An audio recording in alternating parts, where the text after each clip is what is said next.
Haïti, le seul pays au monde né d'une révolution victorieuse contre l'esclavage, une île qui a changé l'histoire, et que le monde n'a jamais pardonné pour ça. Voici son histoire.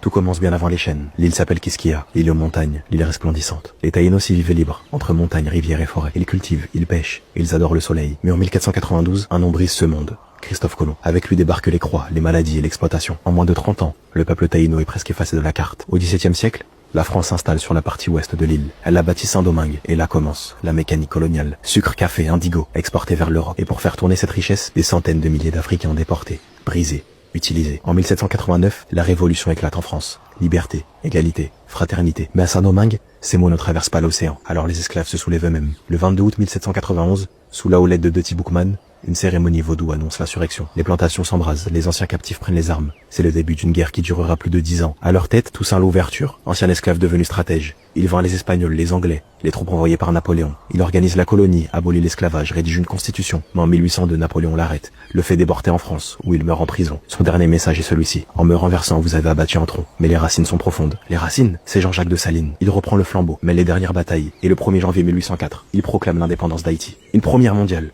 Une victoire noire contre un empire blanc. Une claque pour toutes les puissances esclavagistes. Mais la liberté a un prix. En 1825, le roi de France Charles X impose une rançon de 150 millions de francs d'or en échange de la reconnaissance officielle de l'indépendance. Une dette injuste, injustifiée, que Haïti paiera jusqu'en 1893. En s'endettant auprès de banques françaises. Résultat, un peuple libre, mais enchaîné par la finance. Et le monde regarde ailleurs. Les États-Unis reconnaissent Haïti en 1862.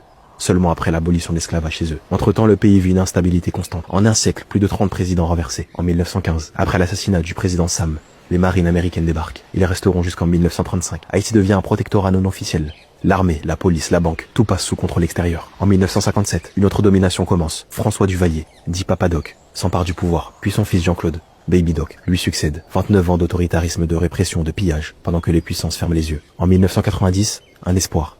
Jean-Bertrand Aristide est élu, ancien prêtre des bidonvilles, élu avec 67% des voix. Mais il est renversé quelques mois plus tard, puis réinstallé, puis renversé à nouveau en 2004. La démocratie haïtienne devient une pièce qu'on joue, sans jamais finir l'acte. Puis 2010, le séisme.